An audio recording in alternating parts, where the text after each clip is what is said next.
బిడ్డ మీద ప్రేమ లేదా రే? ఈ అమ్మాయి ఉన్నారు పోలీసులు. ఏంటి ఏం మాట్లాడతావు? చిన్న కొడుకుని పెట్టుకొని దాన్ని చొప్పు తీసుకోమంటు. దాన్ని చొప్పు ఇదిగో ఈ కొడుకుని వదిలేసి చెప్తున్నాడు. ఏంట్రా అది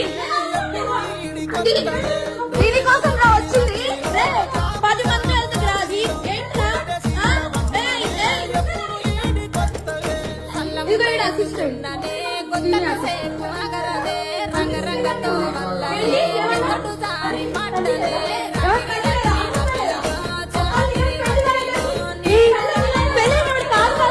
పెళ్ళినోడే దొరకడా నీకు?